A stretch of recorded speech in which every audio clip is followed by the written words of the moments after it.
Excelência, a memória. O Vossa Excelência a Memória está de volta e a gente continua essa conversa agradável com a ex-vereadora Aldaísa Sposati. A gente parou falando da lei do bloco anterior, falando da lei dos elevadores, que é muito interessante, que foi de 96, e em 97 teve outra questão muito interessante, que é a dos moradores de rua, da população de rua. Então, a lei dispõe sobre a obrigatoriedade do poder público a prestar atendimento à população de rua. Como é que foi esse debate aqui na casa, naquela época? Pois acho que essa é uma memória extremamente interessante, porque essa legislação levou 7 anos para ela realmente ser efetivada. Porque, embora aprovada aqui na Câmara, ela foi vetada pelo Executivo, eu creio que já era Celso Pitta, e isto depois voltou para a Câmara e todo um movimento para a derrubada do veto. E por quê? Porque, fundamentalmente, né, é uma legislação que diz da responsabilidade do poder público, né, em prestar proteção, atenção à população em situação de rua. E a gente hoje está vendo na cidade o caos em que isso está, né? E essa legislação, inclusive, ela colocava a questão da contagem da população em situação de rua. Ou seja, penso que a sociedade nem sempre se dá conta, mas os censos brasileiros, infelizmente o atual atrasado, eles não incluem a população em situação de rua, porque o censo ele se dá por domicílio. Ora, quem não tem teto, só tem a sola do pé, vai fazer o quê? Então não é contado. Então nós temos, digamos, todo um conjunto de população que não sequer tem o direito a ser incorporada no censo. Então nessa lei, foi uma lei inédita no país, a gente cria a obrigação, né, de que toda gestão municipal, no seu período de 4 anos, faça um censo e a cada 2 anos uma contagem, somente para conferir, não é, essa população. E fizemos, inclusive, acho que isso veio da gestão de Luiz Erundina, em que criou pela primeira vez serviços para atenção à população de rua e fez um primeiro levantamento dessa população na cidade. E hoje, inclusive, o Padre Júlio é um dos primeiros a dizer que o censo atual não está feito corretamente, que as pessoas de dentro de uma van ou contam as pessoas fora, vê uma barraca, diz tem um, mas pode ter mais de um, enfim, que não tem precisão. Isso é uma outra questão, mas dizer que ficou incorporado e que existe até demanda ao IBGE para que o IBGE inclua a população de rua. Então começa daí. A outra situação, e que nós enfrentávamos na cidade, no inverno, é que não havia absolutamente albergagem, formas de atenção à população. Para proteger do frio. Exatamente. Então o que existiam era em quadras, poliesportivo, algum lugar, um ginásio, alguma coisa fechada, alguns colchonetes no chão. Então a população não tinha direito nem à cama, nem, na verdade, a cobertas, nem a lençóis. Depois a comida, ela era assim, uma sopa fria. Não havia nem comida propriamente, nem se usava talheres para a população, porque dizia que a população era agressiva, não podia usar talher. Então, veja que as próprias formas de cuidados, elas eram formas realmente excludentes. Era de não conferir dignidade àquelas pessoas. Então, a lei ela vem muito nessa direção e passou a ser uma referência. Eu lembro que, então, D. Cláudio Umes, né, que então era o arcebispo da cidade, levou a lei à frente. Nós tínhamos feito uma espécie de cartilhinha da lei, e ele mostrava e tal, e com isso nós conseguimos derrubar o veto. Melhorou? Sim. Resolveu? Não.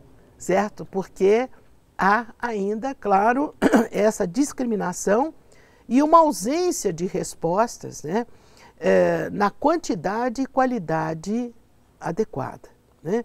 Então, inclusive, claro que isso foi agudizado pela Cracolândia, foi agudizado por outras formas, mas nós não temos ainda no país, apesar de alguns esforços, sim, sem dúvida, uma política decente, né, que ela dê resposta a este volume crescente da população que come ossos.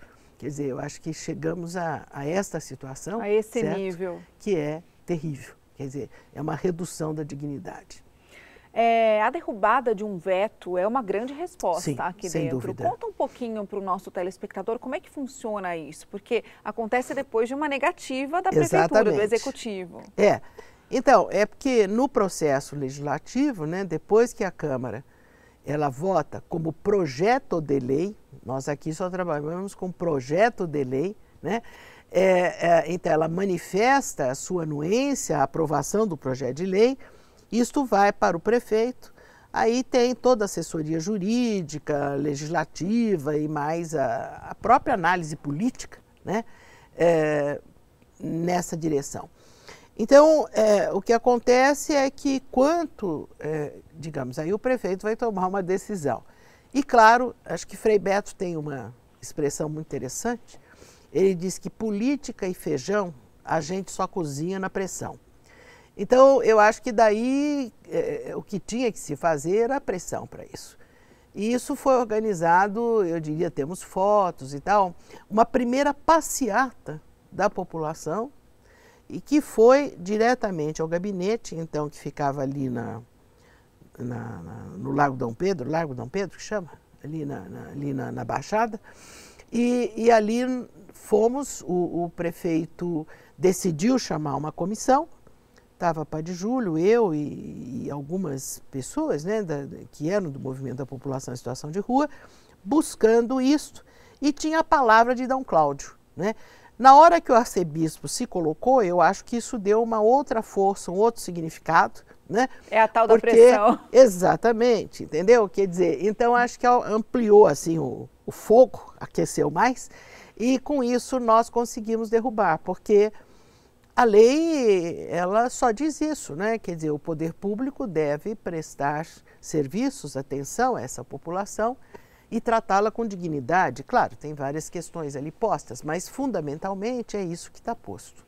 Aí um pouquinho mais para frente, 99, 2000, a senhora se voltou bastante para as questões de investigações aqui dentro. Apresentou proposta de criação de um código de ética e de uma corregedoria. Como é que foi essa questão, como é que foi visto isso aqui pelos colegas? Eu acho que isso é interessante, acho que tudo agora a gente olhando, né, a coerência, a consistência desse processo. Linear, né, contando a história assim. É que era um processo que ele, vamos dizer assim, alterava, né, a mudança das referências das relações. Não era mais para ter barbearia masculina, hipótese, não era mais para ser um clube inglês masculino. Nós estamos Nem para falando falar que a senhora não podia rir aqui dentro. Exatamente, nós estamos falando de um espaço de representação da cidade, né? E então acho que era importante que nós tivéssemos aqui a acolhida de situações que não eram ditas. Acabamos de falar da população em situação de rua. Nós criamos a comissão da criança e do adolescente, porque em 90 nós tivemos o Estatuto da Criança e do Adolescente. Então, com isso, não havia um espaço aqui na Câmara para discutir essa questão da criança e do adolescente. Então, foi criado um conjunto de vereadores, né? Eu coordenei esse grupo e criamos esse debate pela primeira vez na cidade. Então, e aqui na Câmara, evidentemente. Então, todo o projeto de lei que tinha alguma referência à criança teria que passar por essa comissão, né? Era uma comissão extraordinária, mas teria que passar por ela. Então, acho que são questões e também repercutia muito na sociedade se as ações do então prefeito Paulo Maluf eram ações efetivamente adequadas, né? E ele estava até desenvolvendo algumas alterações na cidade, né? Como a alteração da Faria Lima, Operação Faria Lima, operação, acho que era Água Funda, ali perto, não é Água Funda. Água Branca. Não, acho que era Água Funda, assim, perto do aeroporto. mais para baixo, que faziam, digamos, demolições e, portanto, expropriações, não é? E que não ficava claro, e não ficava claro também qual era o acordo com as empreiteiras, né? E o que realmente estava ali circulando, digamos, em caixa 2, 3, 4, 5, 6, sei lá quantas caixas.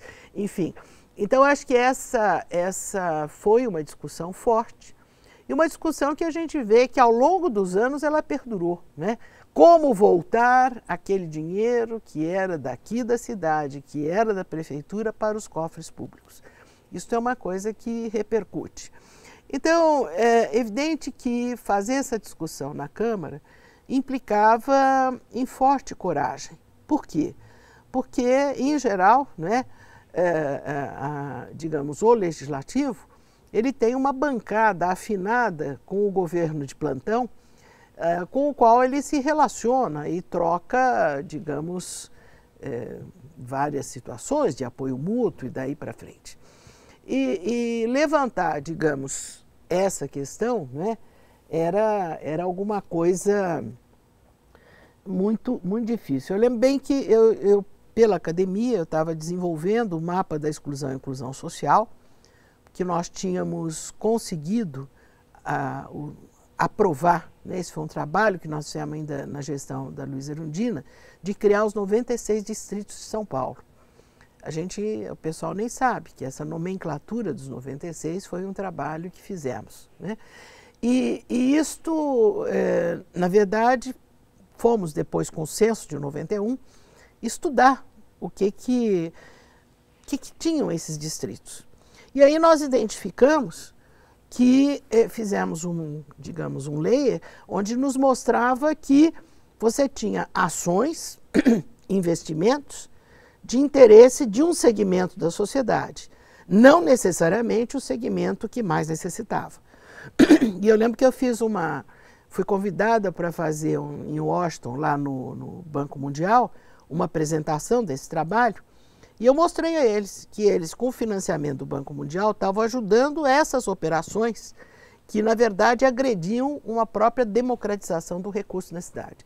Então, veja, são inter-relações complexas, isso eu nunca tinha dito, então já que você diz, esse é um lugar de novidade, então esse é um lugar também, né, e estou falando aqui de algumas coisas, que é evidente eu não falei aqui da tribuna, mas que são questões que mostravam, né, essa atitude descompassada, esse interesse de classe exacerbado em que a gestão Maluf e Pita demonstrou em São Paulo. Ficou uma saudade? Eu acho que foi um aprendizado muito grande, né? Foram 3 mandatos, portanto, isso me permitiu um aprendizado. A gente que é da academia acha que tudo termina sendo formas de fazer pós-graduação, pós-graduação, pós-graduação, mas eu acho que foi sim, e me fez entender que mesmo aqueles que pensam diferente, eles têm que ser respeitados, né? Então, a presunção de ser dono da verdade é algo antidemocrático. Qual é a razão do outro, por mais, né, que eu não o considere, por mais que eu tenha uma distância do que ele pensa, mas eu tenho que ouvi-lo. Eu acho que o Legislativo ensina isso, a escuta, certo? E a escuta democrática, que depois, evidente, ampliando um ajuizamento, você pode concordar ou não, mas ampliando, nunca restringindo. Muito obrigada por essa fala final perfeita, por toda essa entrevista, por tudo que a senhora fez aqui dentro. Muito obrigada. Foi uma honra. Obrigada. Muito obrigada, muito obrigada. O Vossa Excelência a Memória volta na semana que vem. Muito obrigada pela sua audiência e até a próxima.